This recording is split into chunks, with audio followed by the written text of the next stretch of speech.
Okay, welcome everyone. Thank you for being here. Let's get started. We had a few little hiccups, but now we're here. Thank you for your time. Thank you for waiting. My name is Hanna-Lea Dukas. I'm currently here for you in the name of Claire Switzerland, together with my colleague Ricardo Chavariaga, whom you will get to know a bit later down the line. We're excited to welcome you to our official Swiss office launch event, AI for Good, building a nexus between research, innovation, and society. We came up with this event as a celebration for our Swiss office launch, our official Swiss office launch of Claire Switzerland, part of a series of 4 other events that are happening within the next 3 to 4 weeks, which you already might have seen in our preview. 4 countries, 4 cities, 4 events, 4 topics. Yeah, we're here to celebrate. They've chose this format specifically, also Zoom, not to be in a conference setting or a webinar setting, but actually have Zoom as our format present. And I see here, perfect, thank you, that we all align to specific rules in this setting. So I ask you specifically for the first part to keep your audio muted. We will move into a few introduction speakers in a moment, and then also the panel that we prepared you that we're proudly presenting, followed by our second part, the Gather Town networking possibility that we prepared for you, a playful virtual networking space that we hope you will enjoy. So let's get started. Right on, we have a sprinting format, let's say.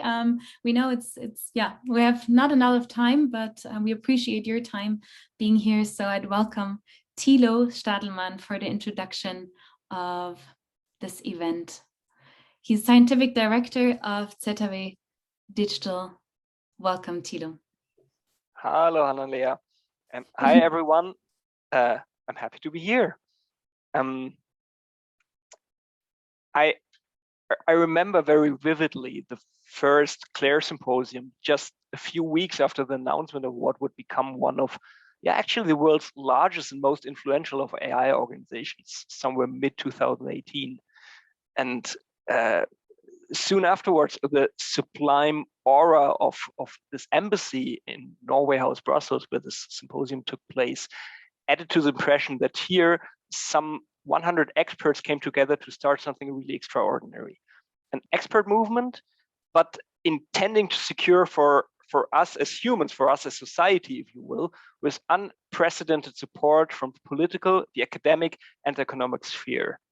The clear vision of a CERN-scale AI lighthouse for Europe is as catchy as important per se, but it also only reinforced to me the importance for the host country of the original CERN, Switzerland, of course, to join this effort in building Claire, not merely as a marginal figure. And hence, I'm extremely happy that subsequently it worked out to pull the Swiss AI scene together to unite in the effort of creating one of Claire's first national offices. Actually, the plan to create the Swiss office already emerged at the second Claire Symposium in early 2019. And I'm actually proud that we at the ZHW, as a rather young university amongst the universities of the world, could be instrumental as a main sponsor for the first years of the Claire Office Switzerland that we celebrate today. I have 3 wishes for the future, for the hopefully bright future of the Swiss office. First, that it lives up to its DNA in building strong bridges between the expert and the application arm of Claire, namely the research and the innovation network. Second, that it contributes to further unite the AI scene of a country that is so vastly successful in using and developing an AI that sometimes it seems that collaboration and exchange is not necessarily needed. While of course, much to the contrary, it is always very helpful to collaborate, to exchange. And third, that it contributes to realizing this European AI lighthouse, not just, as we nerds say, in finite time, but in useful time in the next few years. Happy celebration. Thank you very much. Thank you, Thilo, for these joyful introducing words, and also the 3 wishes, which we, love to take on and take as a takeaway for us today. Just briefly, what I forgot a moment earlier was actually telling you guys to engage in the chat function. We have that open for you, and you're very welcome to ask questions. And in the back end, we're actually collecting your questions, and we'll hopefully follow up to them. Not all of them, but maybe we can pick out a few also for later to be answered.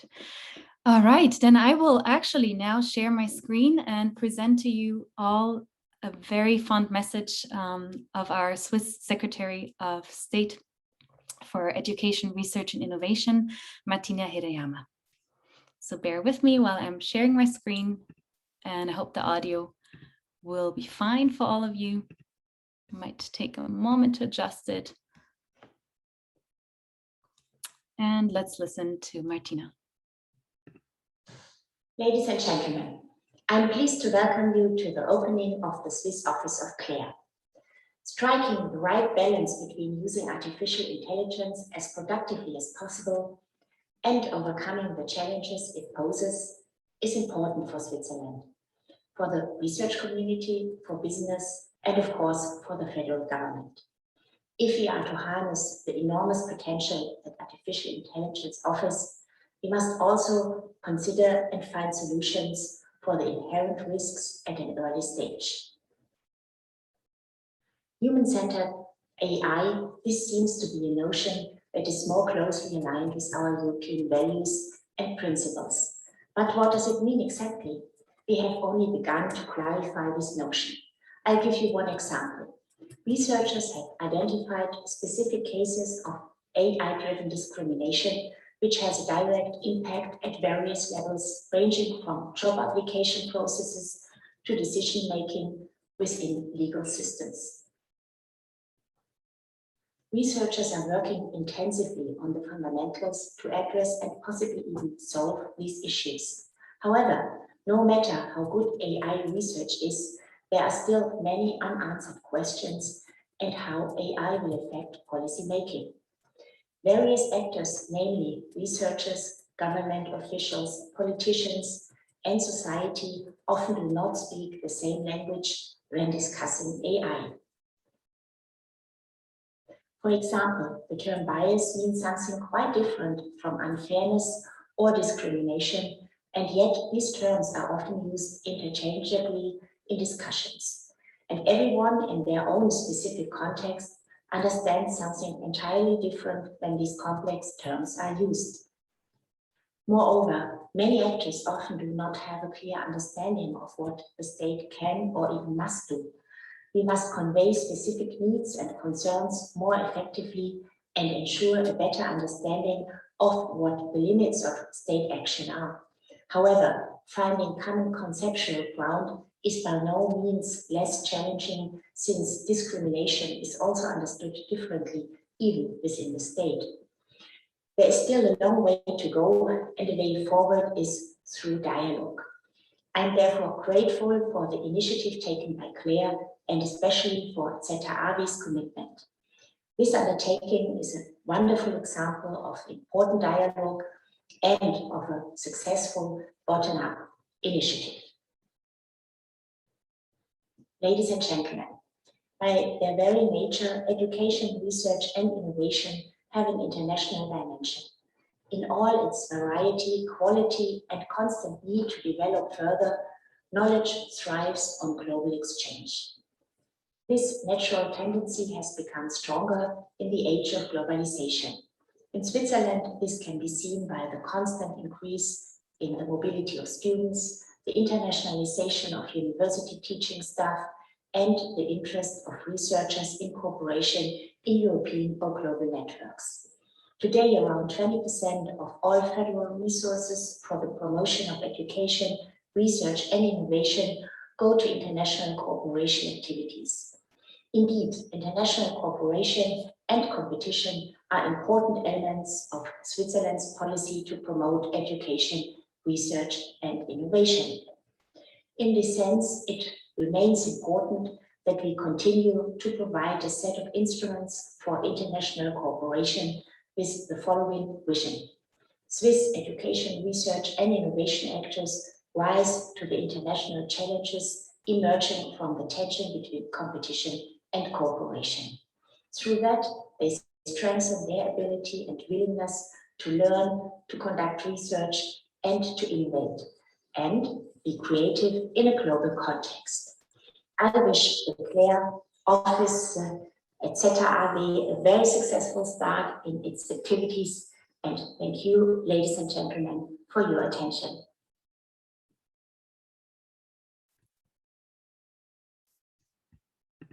All right, so we thank Martina Hirayama for her video message. She could unfortunately not be here, her by herself.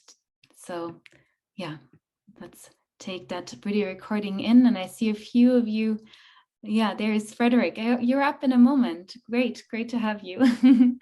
Actually, since Frederick already showed up, so let's move right into the introduction of Claire. Briefly, to those of you curious about Claire and don't know Claire yet, Frederick Heinz will be introducing Claire for us in a brief pitching presentation, Claire's vision, mission, and activities as of now. And Frederick, you are member of the extended board of Claire and also coordinator of Taylor. Welcome, and we're excited to hear from you.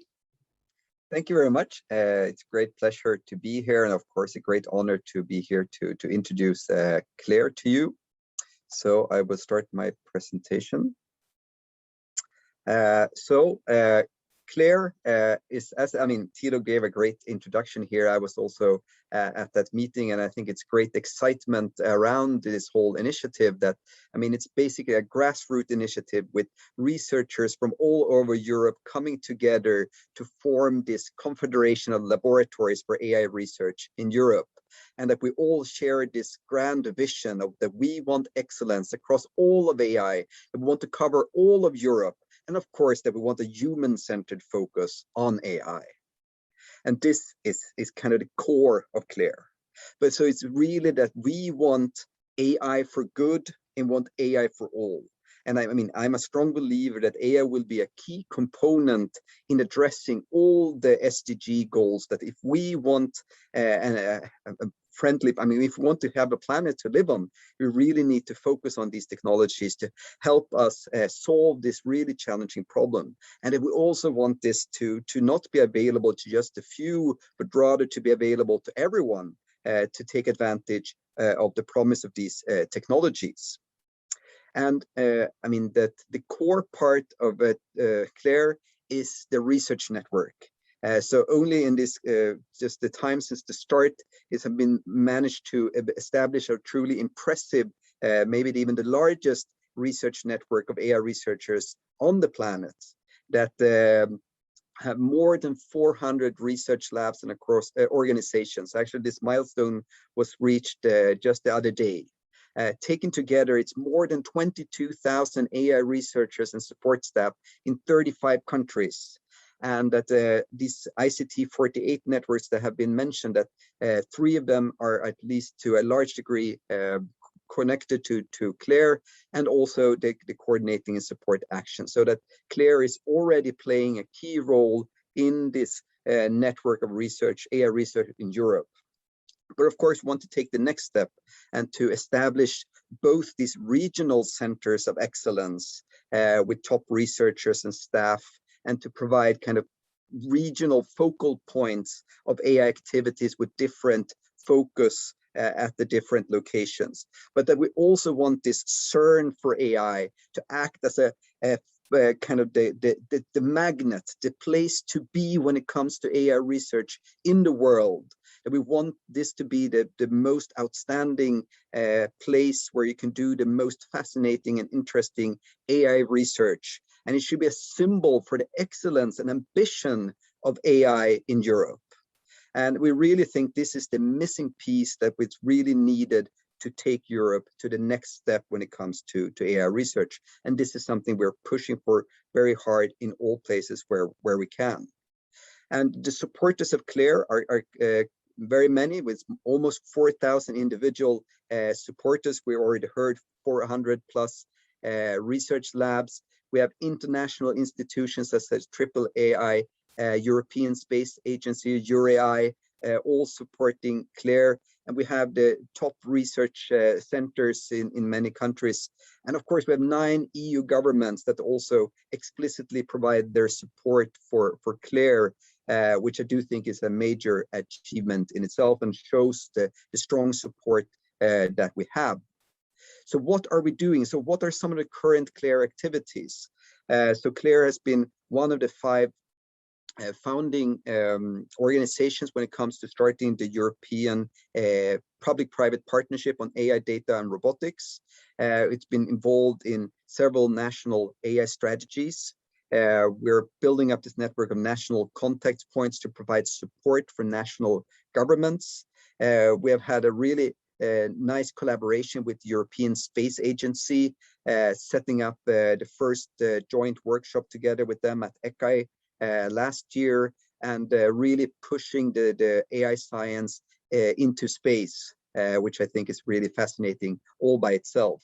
Of course, we have this ICT48 networks of research, AI research excellence centers, of which I am the coordinator of Taylor, which is one of these 4. And Taylor is then, the vision of Taylor is to develop the scientific foundations for trustworthy AI.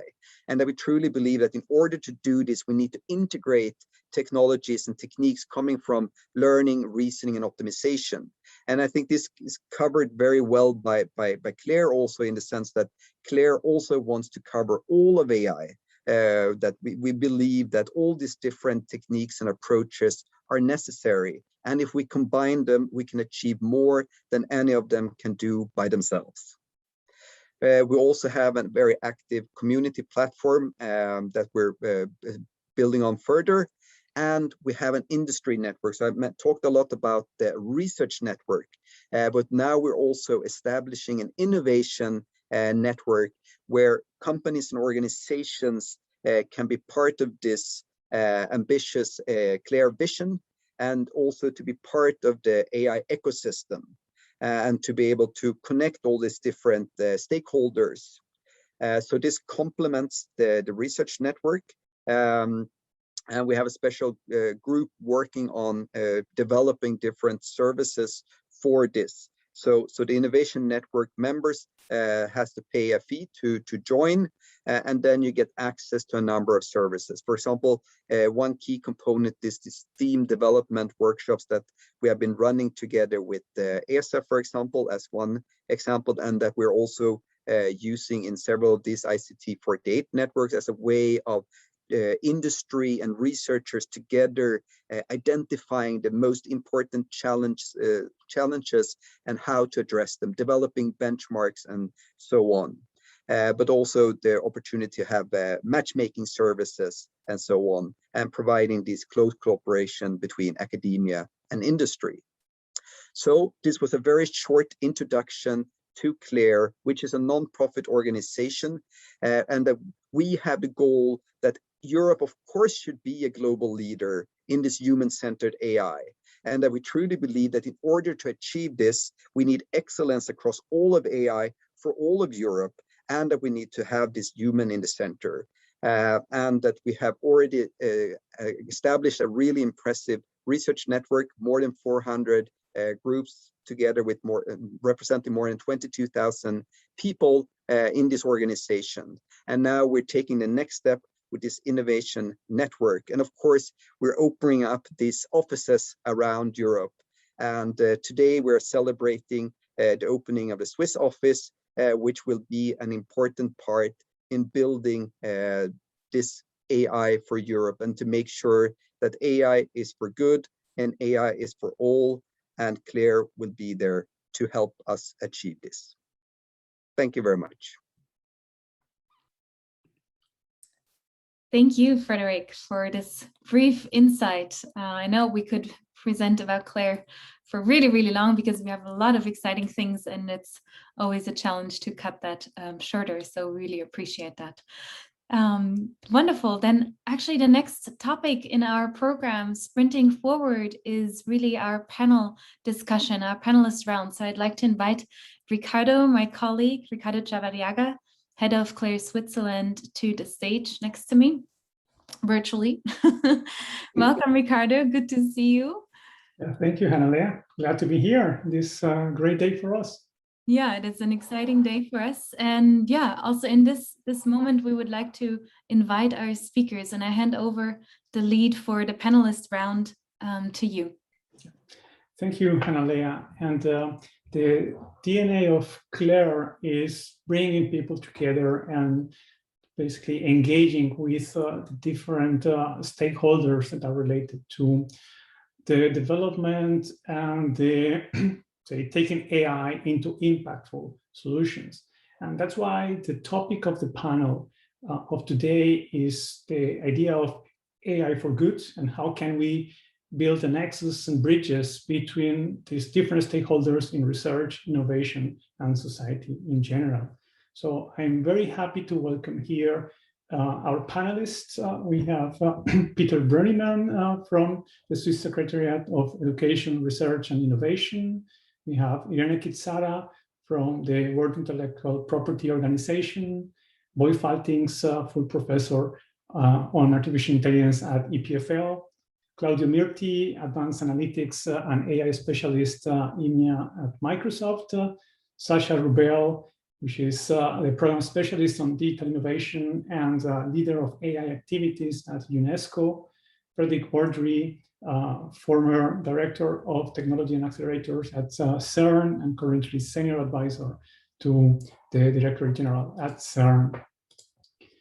And we will be in the next 40 minutes discussing about this idea of AI for good, an idea that everybody is, I think, is happy to conceive and say this is something that is necessary, but it's not an easy achievement. It's not easy to make it, and there are many aspects that need to be aligned in order to get there. So I would like to get these perspectives from all of you on how can we get into that. These are efforts that need to be sustained, that need to be coordinated, and need to be global. So how can we pull that off? So that's the discussion. Plenty of content to cover in very short time, but let's take it straight away. And I'll start with Peter from the Swiss Secretariat of Education, Research and Innovation. As I mentioned, this is an international endeavor, a global endeavor. And we know that Switzerland is one actor in the international landscape of research and innovation. There are, of course, given the nature of Swiss politics, continuous discussions of the role it plays and how the collaborations are made. So maybe you can, Peter, give us an update on the standpoint of Switzerland regarding research and innovation and the interaction with the international community. Thank you, Ricardo. First of all, thanks for the invitation and congratulations for the launch. As the State Secretary actually said in her intro video message, I think international collaboration is key. We are in the heart of Europe, and traditionally we work with those who are close to us, obviously our partners in Europe. And in the past, we were associated to all the framework programs from Europe, participating in all the activities together with our European friends. And this is a thing we are working on to actually foster this collaboration further with Europe. We are ready actually to be associated again to the Horizon Europe program, and also to the new Digital Europe program. We followed obviously the setting up of all this AI strategy of Europe. We try to provide also some inputs from the Swiss side. I think we can say that we are very often on the same line than our European colleagues. And I mean, to have CLARE now, an office in Switzerland, shows it a little bit. All the points that were mentioned before are picked up in Europe, exactly the same as in Switzerland. So I think the goal is really to work together.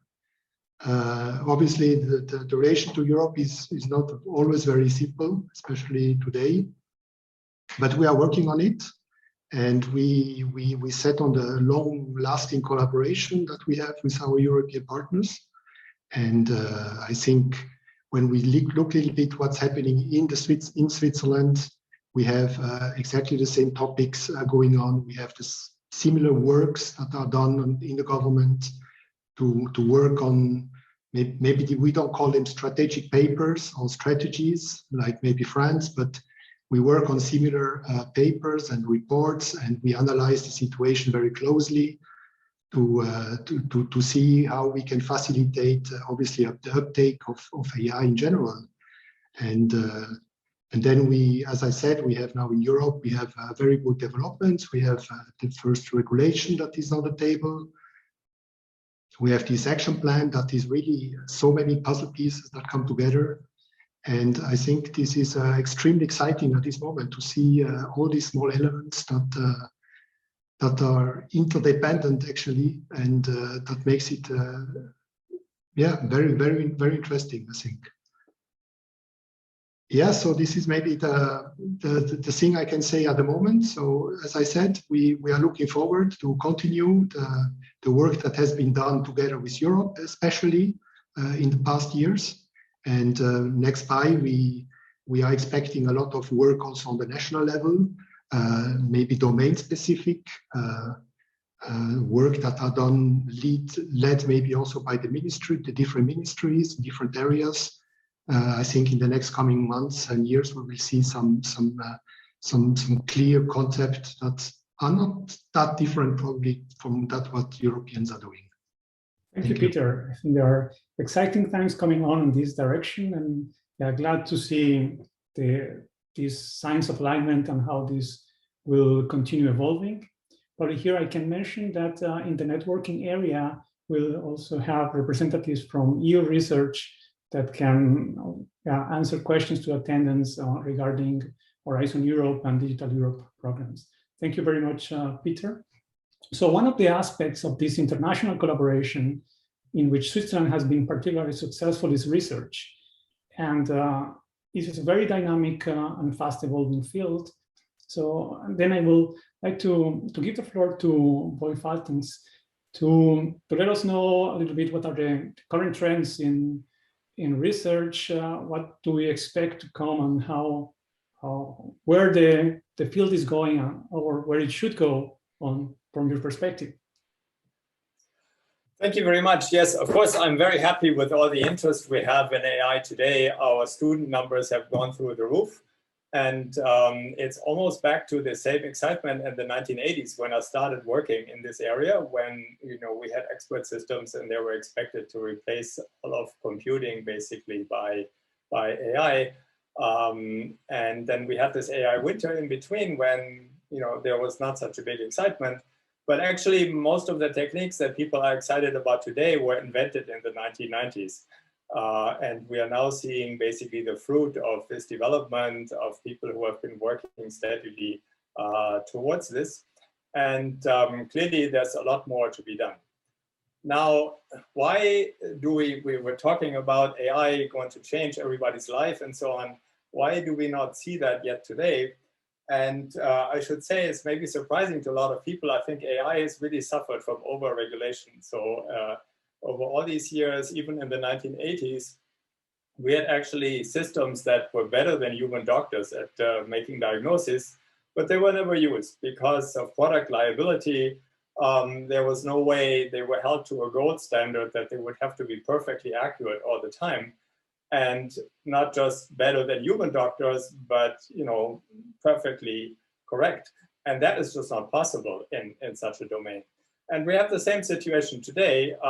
People are starting to say, well, a self-driving car, if there's any accident, that's not allowed. It has to be 100% accident-free, when no human driver can do that. So we hold that to the same product liability standards today as accounting software, for example. And accounting software, well, you can make it perfect, right? You can make sure that all the numbers add up correctly. But driving a car, there are situations in which you just cannot avoid making an accident. And medical diagnosis, well, there are cases when you don't have enough information and you can't give the perfect diagnosis. And in some cases, it's really a bit grotesque when we talk about bias, for example, which is now brought up a lot. Now, obviously, human decision-making has bias. So banks maybe don't give loans to people who live in certain addresses. They just don't say that they do it for that reason, but in the effect, you can measure that that's what happens, right? There is a bias in that decision-making.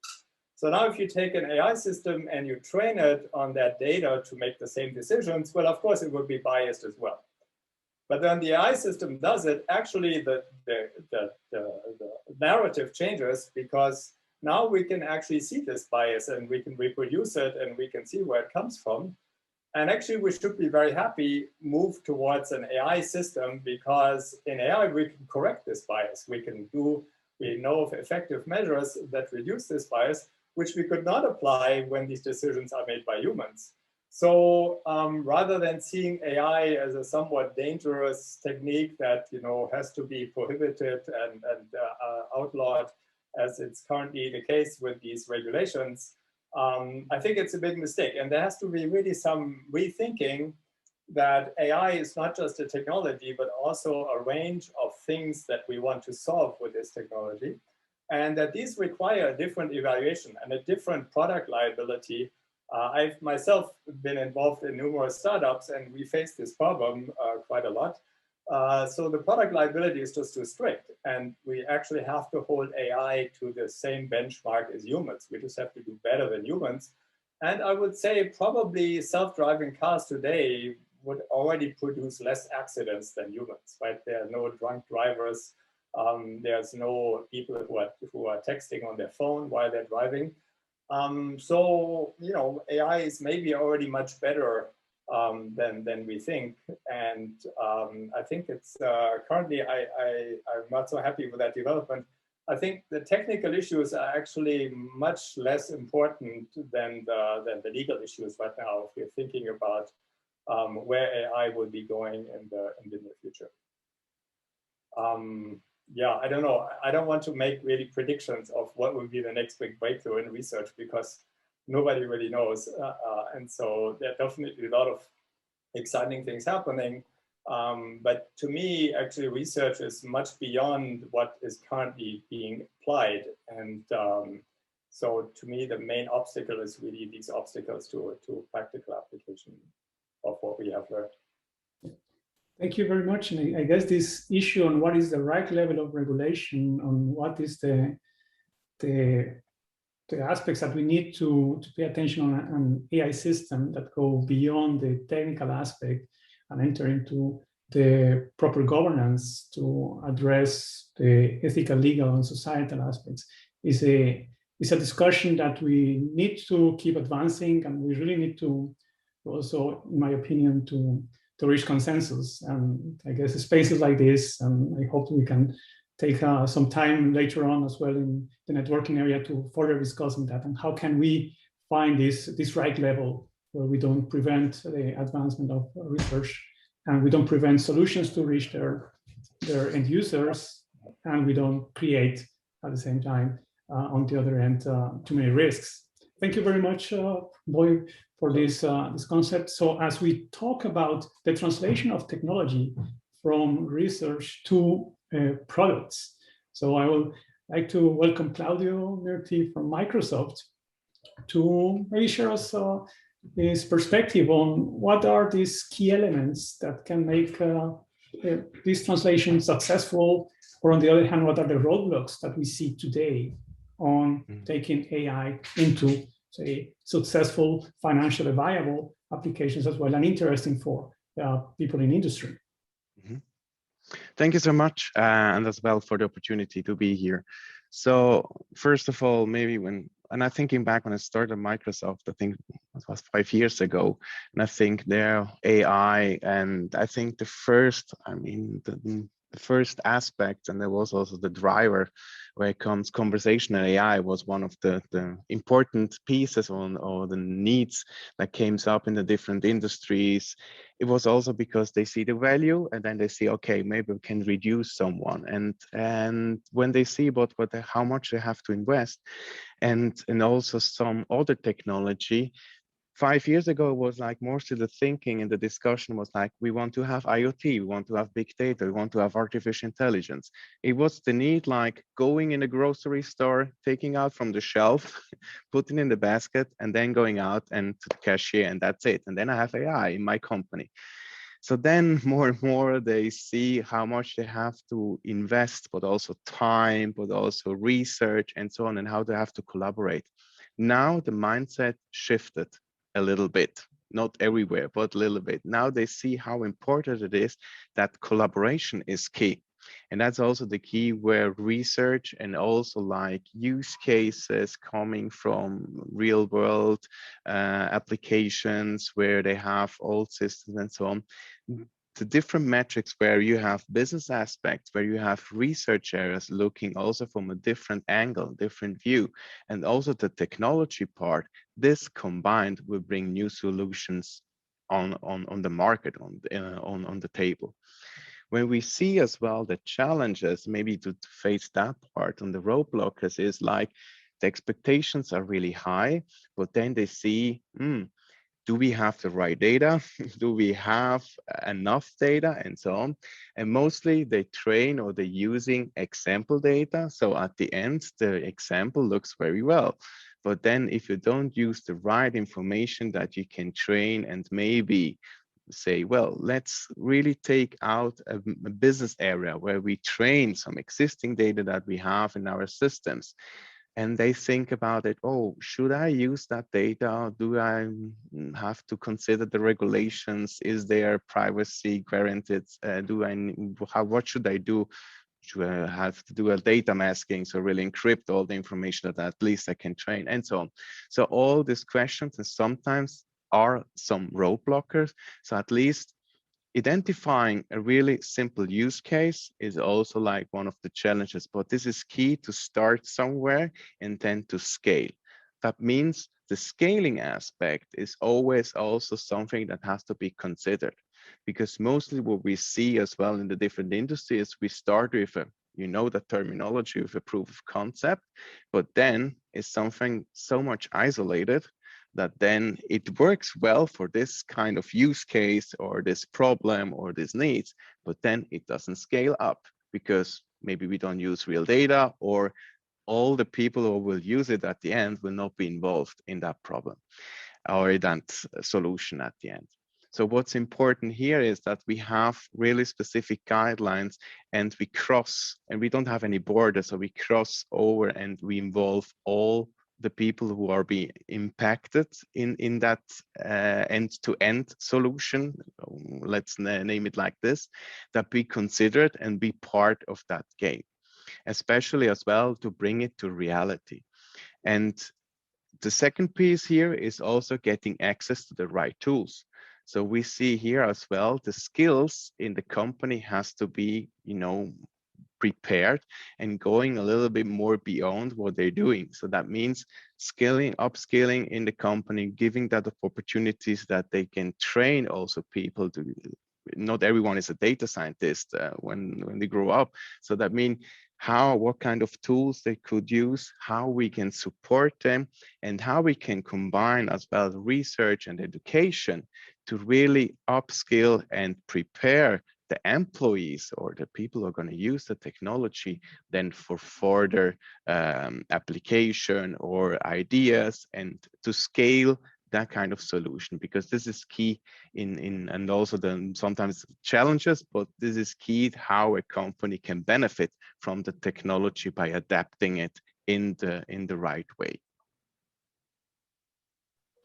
Thank you very much, Claudio. There are several aspects that I think are key to keep in mind. This need to move from proof of concept to scale and the development of tools and talent. And I think here is something that that links very well to our next panelist, Ilana Kitsara from the World Intellectual Property Organization.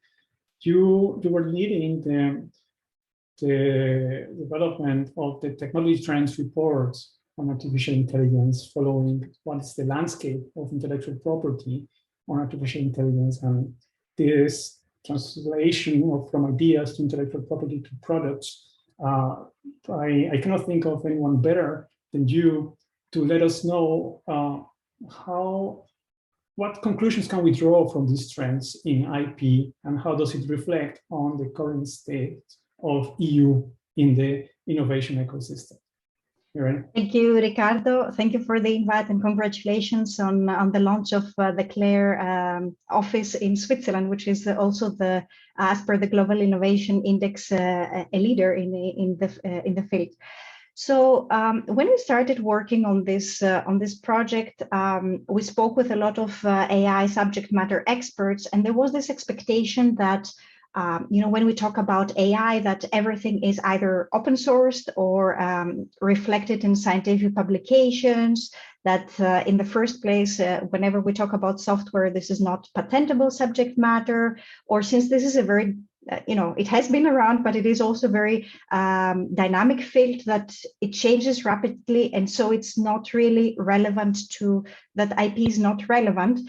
The expectation was that we would not find significant patenting activity. And so as to see what we would compare this to, we also looked at the production of scientific publications to see, how do these things compare. The findings that we had in the report showed that not as expected, that we found over 340,000 patents related to AI, so related to AI techniques, functional applications, or industries where this can be applied. And half of them have been published just in the period 2013-2017. So we have a booming in patenting activity around AI. We also found 1.6 million scientific articles. So this is also an extremely significant activity in the field. We started our research from 1967. So we have seen also that talking about commercial applications, and patents are, an indicator that shows somebody sees a potential for a commercial applicability of an invention. And we saw that this booming in patenting activity happened more or less 10 years after the respective booming in scientific publications. So there have been a 10-year lag between these two, increases in this upsurge in activity. But we saw that areas like deep learning, where we have, this revolution in 2012, and then we saw this lag was just 2 years between booming in patenting activity versus booming in scientific articles. So that shows, and the whole ratio of how many articles on AI we had in scientific literature was a ratio from 8 articles to 1 patent application into 2010, which was reduced to 3 to 1. So we see more and more interest for commercial applications of AI.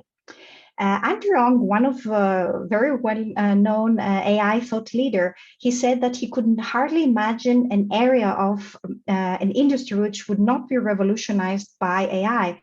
And indeed, in our report, we identified 20 industries, including transportation, telecommunication, that were mentioned in the patent documents, like an application for an autonomous vehicle, an application for computational chemistry, etc.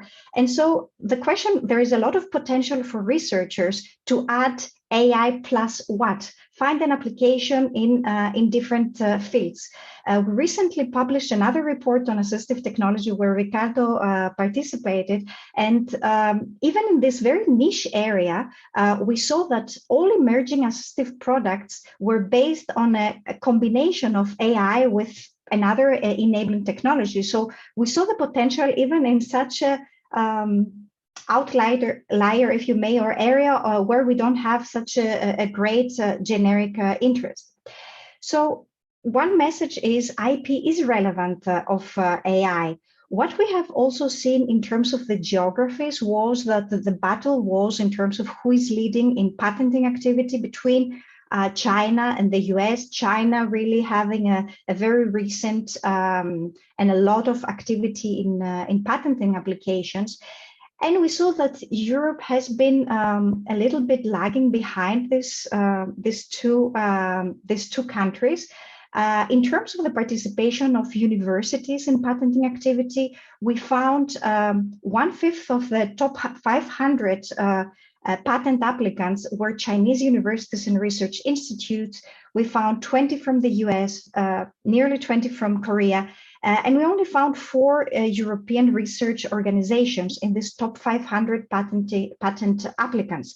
So that shows that this is not a priority for European institutions to file patent applications.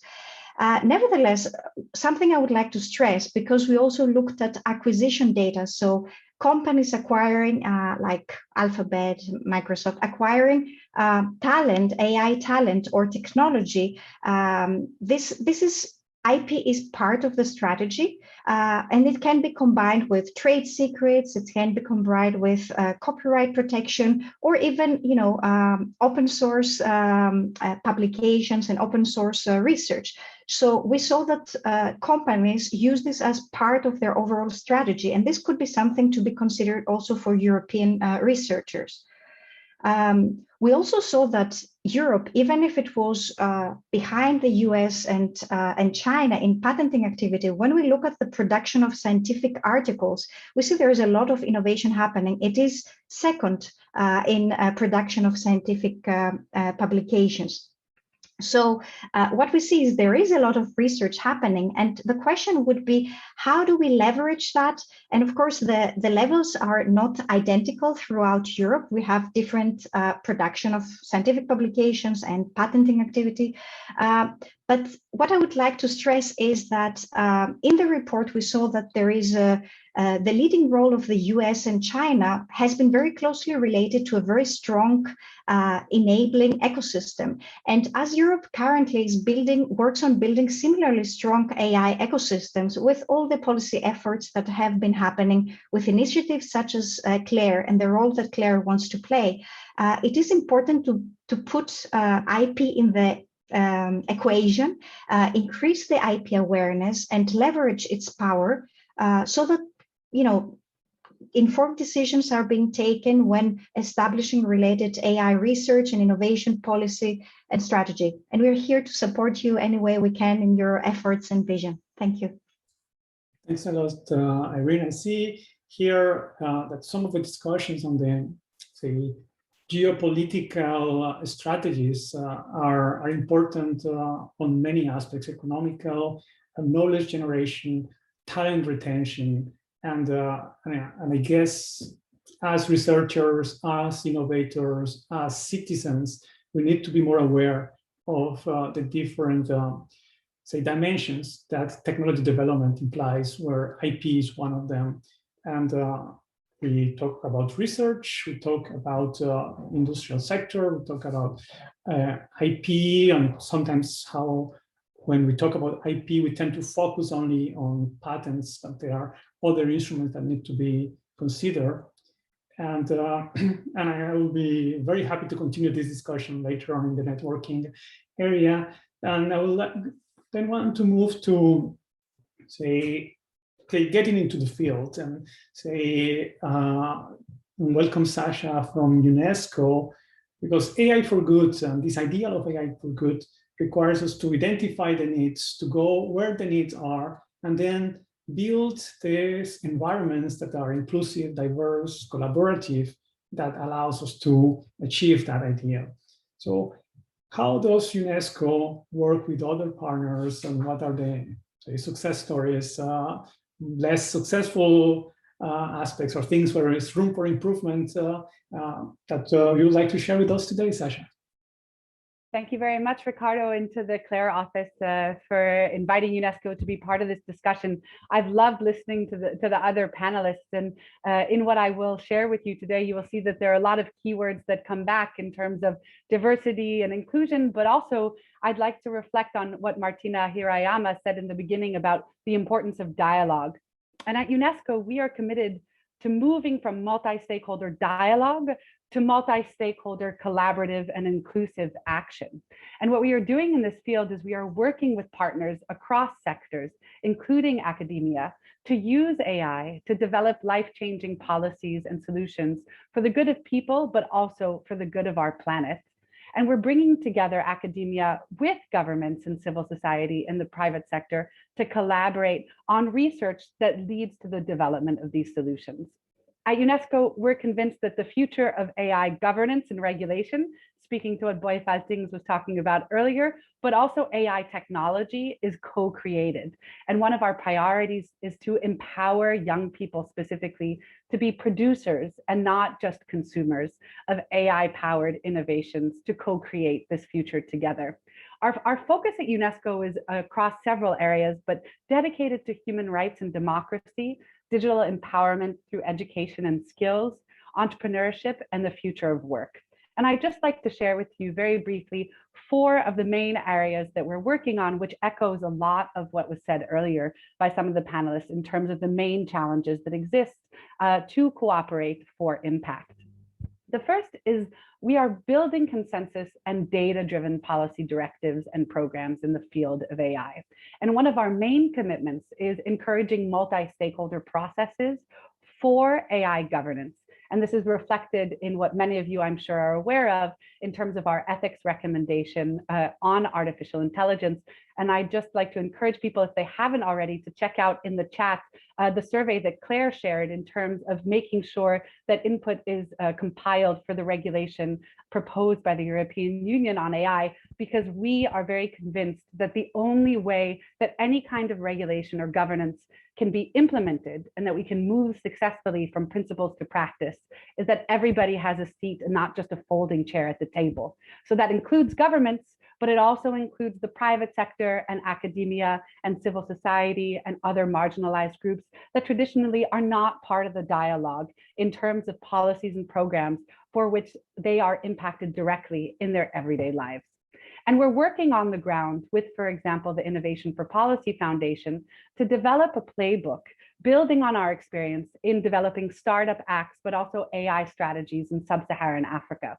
So specifically in Ghana, in Nigeria, in Tunisia, in Rwanda, in Senegal, and Mali, drawing from best practices that exist in the global South and saying, how can these best practices inspire more inclusive and diverse development strategies in the field of AI, but also more inclusive governance mechanisms?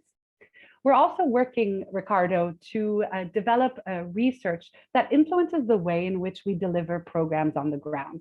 So UNESCO's headquarters are based in Paris, but we have a network of field offices across the world. And in order to develop and implement programs that impact on the ground, they need to be driven by research. So very concretely, something that Irene said moved me when you were talking, Irene, about the question of patents. So there is this question of numbers, and I saw in the chat that there were some conversations about whether or not these numbers we could have confidence in them. But did you know that, for example, just 7% of these ICT patents in G20 countries are obtained by women?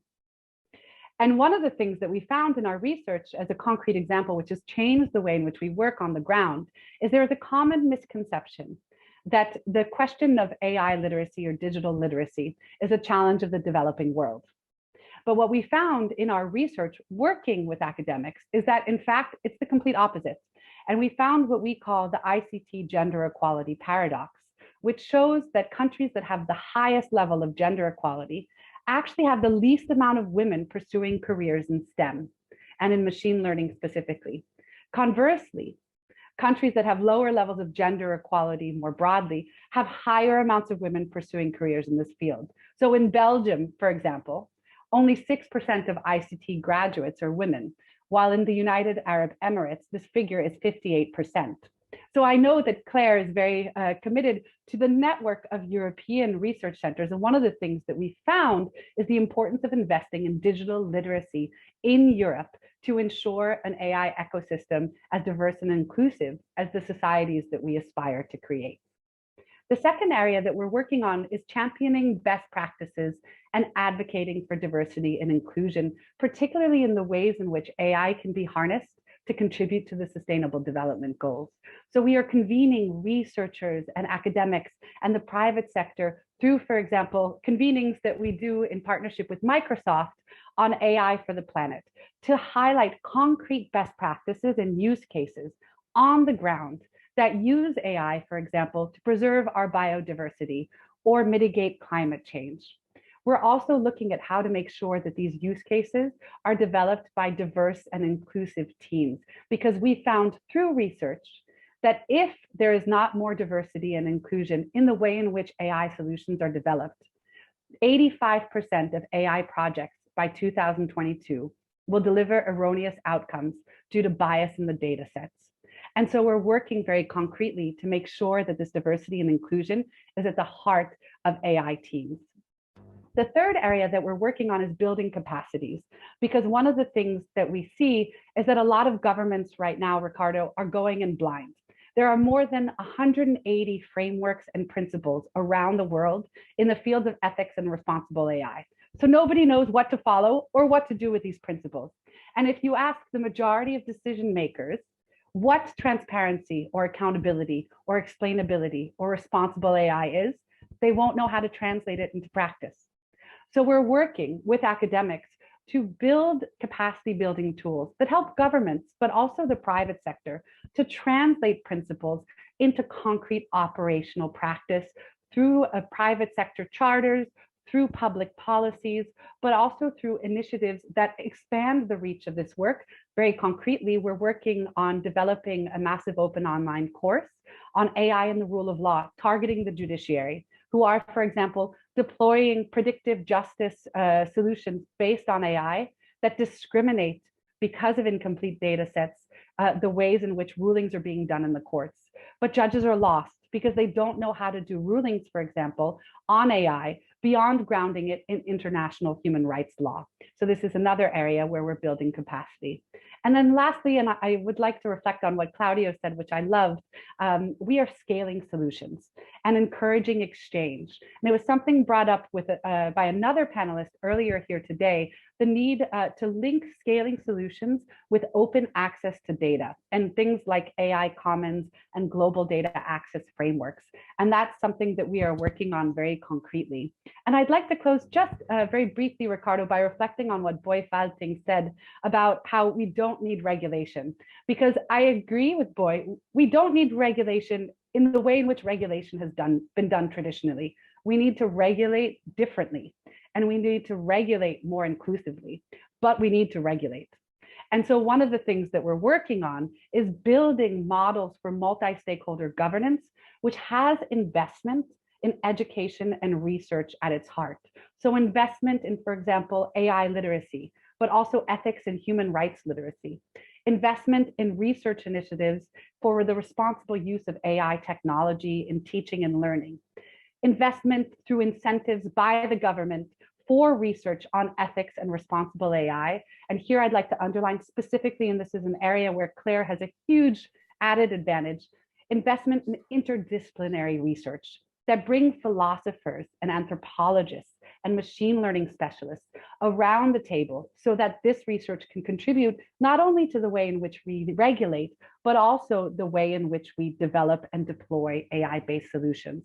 And our ethics recommendation on artificial intelligence, which will be considered for adoption in November at our general conference, has an entire policy area dedicated to the question of promoting education and research so that we can identify bias, so that we can curate inclusively, and so that we can develop conscientiously, guided by international human rights law and an understanding of the ways in which AI changes how our human rights can be protected and exercised through our contribution to AI-powered solutions for sustainable development.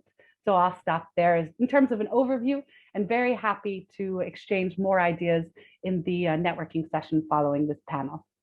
Thank you very much, Sasha. It's a very great points there on multiple elements on ongoing work on the development of AI for good. And I will highlight this point that digital literacy is for everybody. It's not only teaching some people how to program, but it's really going all the way in the entire society to decision makers to say what really they use an application of these solutions is, and what does it imply in a way that they can take informed solutions. And to close this this panel, I welcome Frederick Wardry from CERN.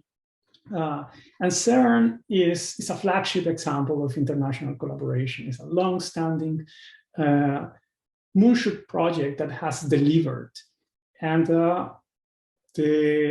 Claire has stated this ambition on this need of creating a CERN for AI, and it's an idea that has been supported by many people.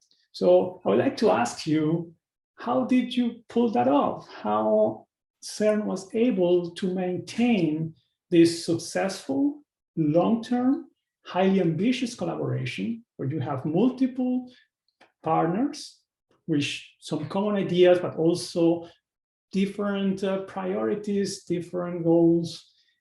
So tell us the secret. Okay, thank you very much, Ricardo. First of all, thank you for this kind invitation, and I'm very happy to participate to this launch of the Claire office in Switzerland. And as you said, I was 35 years at CERN, and finally a director for accelerator and technology, and I'm also member of International Advisory Board of Claire. So I'm very happy to be here, and now working with startup in the domain of energy. Okay, then I want to, in a few words, to recall the mission of CERN. CERN is for Conseil Européen pour la Recherche Nucléaire, and we have 4 missions of CERN, and I think it's impossible to disentangle as the 4 legs of a chair. First of all, everybody knows that it is a fundamental research to push back the frontier of knowledge, to understand what is the secret of the Big Bang, what is elementary particles. To do that, we have to develop technologies for accelerator, detectors, and computing. And it is really work. And after that, what we are doing also at CERN is to work to provide big tools to do fundamental research, but also transfer of technology. Everybody around the table knows that the web was born at CERN. I think it's very important to see that what it is a product of fundamental research towards the society. But this is true for web, but it's true for different things also in medical application with hadron therapy, diagnostic, but also in terms of energy or different development in superconductivity. To do that, I think it was mentioned also during the presentation, main ingredient to do physics and to do technology is a person. And really what it is important is to train scientists, engineers, and technicians today and for tomorrow, and to have the vision of what it is the training we will need in the future in the domain. And last but not least, it is really the DNA of CERN is to unite people from different countries and culture. It's really a link. Okay, I think just a few words. CERN was founded in 1954, initially 12 European states for science, for peace and development. Thank you to Sasha. The CERN Convention is deposited at UNESCO, and all was done thanks to the auspice of UNESCO at this time. Today is 23 member states with 9 associate member states. To say that as AI, physics is international by nature, science has no borders, but also now by necessity to pool resources to afford large instruments. What I want to say that in fundamental research, and I think it's true everywhere, that individual ideas is individual. An example of this Higgs brought in England with a paper in 64, a paper of 2 pages. After that is a collective innovation of thousands of engineers and technicians to build a large accelerator, detector, and computing. We need really these thousands of technicians, engineers, physicists from different disciplines all over the world, from different cultures to develop these large things. At CERN, we are mainly engineer and technician. Myself, I was initially by education engineer, physics and physics, but we are engineer and physicists doing the conception, installation and operation of large facility that all the physicists all around the world come to do the research at CERN. And we are serving a large community of 14,000 users. 2/3 are coming from the member state, and 1/3 is coming from non-member states. To answer to your question now, Ricardo, I think what is important to keep the things and to have a common project. And CERN, I think, is the beauty of CERN is not for one project. We have not an organization for one project. I'm thinking, for example, ITER is for one project, but CERN is for a discipline, is the things. And we had one project after another project. CERN was started in 1954 to build one accelerator called proton synchrotron, put in operation in 1959. After that, still in operation, and it will continue. And after that, another one. Then one project, another project, and to have more people and so on. And I think to conclude, I will say that the CERN model is to have a strong and a simple convention, excluding military application, to attract researchers science-driven from everywhere. It is an European intergovernmental organization, but all belonging to the member state. And we have also local institutes, and we have to have the thing with CERN with all these national labs. This is very important, that not to drive all the force on unique things, and to work together with the national labs. I think what is important is to have a global budget. The budget of CERN is proportional to the member GDP, and not to build a thing with I want Mama back, if you remember this sentence from Mrs. Thatcher. And I think it's important because at CERN we are building, as I said, the infrastructure, but all the collaboration, all the big experiments at CERN are international experimental collaboration. CERN is one of the many institutes participating to this collaboration. For example, large detectors of Atlas CMS, we have 180 institutes. CERN is one institute, and in terms of finance, vote, and so on, is no more than 20% of the things. What is mentioned also, important thing in the CERN model is open access concept for any field, data, software, and technology. We have an hardware open source, and obviously no barrier of nationality, age, religion, gender, sex orientation, color. Completely open things. Okay, and things it could be. I think you might, a lot of time you are speaking about CERN for AI. I think we have to look at the CERN model.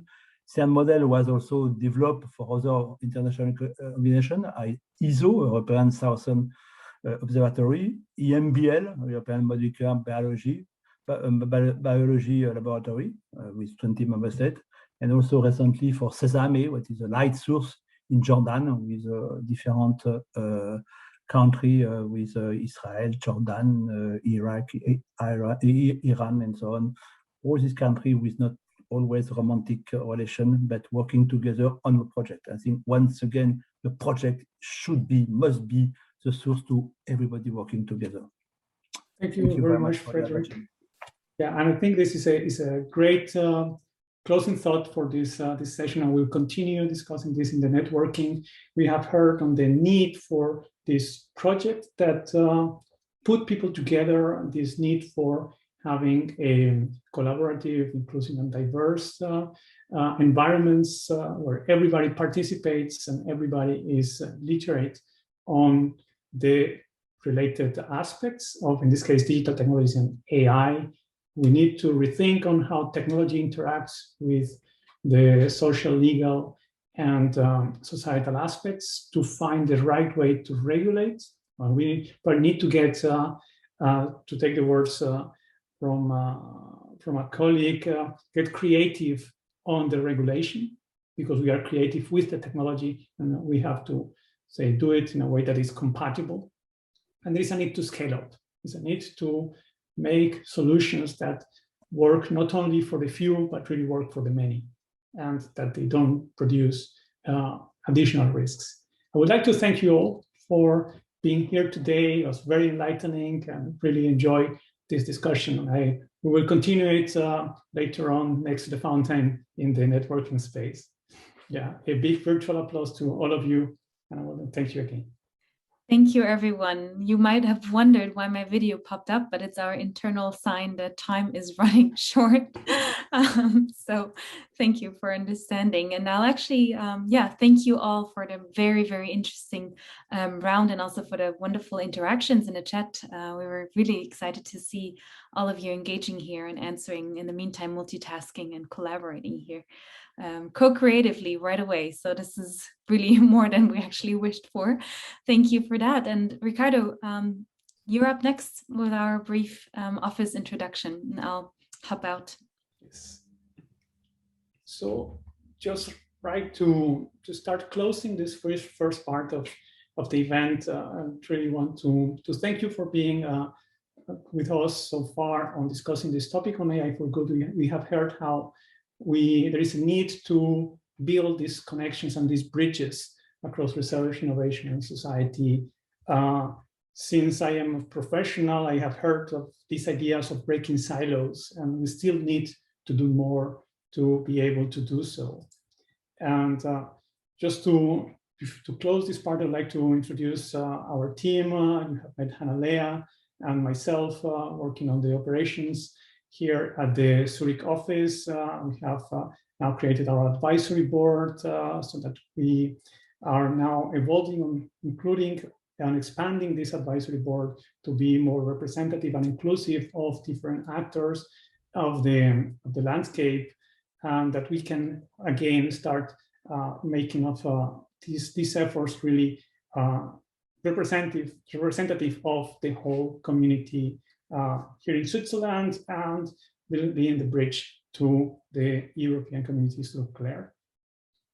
I would like to share a recent project we are involved in that goes into this direction, and this project where we are working on with other 9 organizations here in Switzerland to build a platform that provides an overview of the artificial intelligence research capabilities that we have in the country. So what are the groups that are working on the fields? What are the projects that they are developing? We announced this collaboration last week, and this platform is scheduled to be available in fall and be publicly available there. And you can learn about that in the networking session. Some of our partners in this project will be present there, and I encourage you to come and visit them all to get more information on it. We are also present in multiple events. We have been since last year present in more than 30 events, and in the next weeks we will be with our partners at events from Swiss Cognitive on the topic of responsible AI. We will be at the Swiss Conference on Data Science, and with ZHW Digital we will have an event on the digital tools against COVID-19, including Professor Effie Baena from ETH, so as they keep advancing on this discussion on what these technologies can do, what are the implications they have, where shall we move in terms of research, and how can be more impactful.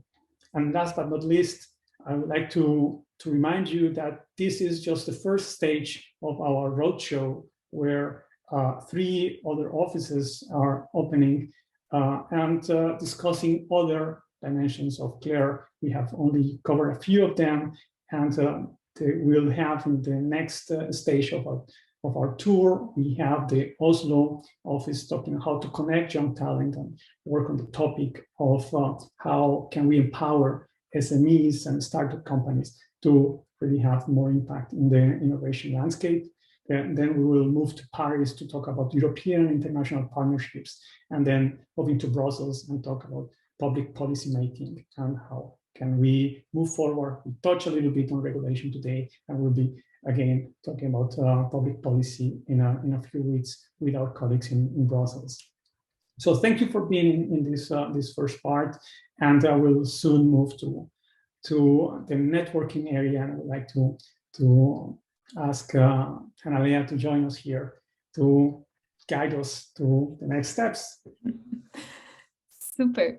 Yeah, so officially the first part of this event, of this first virtual launch is over, and we are actually switching platform. We're aware that this is a bit tricky, and we've thought about it quite detailed. So we will drop a link to you. Ricardo, if you can move actually one slide further in your deck right there, we did create a mapping so you can see or imagine how this actually looks like. And some of you already know GatherTown. We chose GatherTown because we thought it's fun. It might not be the best, but it is seriously, yeah, it is fun to engage here and to walk around like a little Mario yeah animation. And yeah, so we prepared this room for you guys in the red room, in the blue room, and also to the left side we have all the organizations that you saw in our program present. We have a virtual bar where you can refresh yourself. You enter here in the beginning and there's already a little welcome video on the screen. So you have different spots and different signages up that you can engage with your keyboard. So as you enter, you're actually asked to create a little avatar.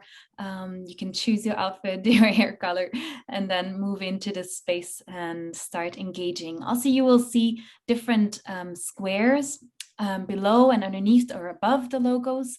This is a bit weird, but this is kind of a private area that signals that you can actually, when you approach the organization you want to engage with and speak with, that actually you're just speaking to the proximity of these 9 squares, I think. So you're closer, you have your private room, you can engage, talk, ask questions. And yeah, I hope this will actually open a bit of engagement, networking, the best we can in this current situation. And of course, would love to see you all and get to know you or engage with you, collaborate with you live in person in another format. But for today, we will transfer over. You will see in the chat the GatherTown link, and we say officially goodbye from this format from Zoom. We will keep Zoom open in case you have any questions or any concerns, have any technical issues. Someone will be here to answer them. So maybe take a moment, log into GatherTown through your browser, and then come back to us if you have any questions. Otherwise, we will see you on the other side in GatherTown. Looking forward to it. We'll grab a drink for ourselves to celebrate and hope to have wonderful conversations in a few moments. Thank you, everyone, and see you in a moment. Thank you all. I'm looking forward to see your virtual selves in a few minutes. Yes. Bye.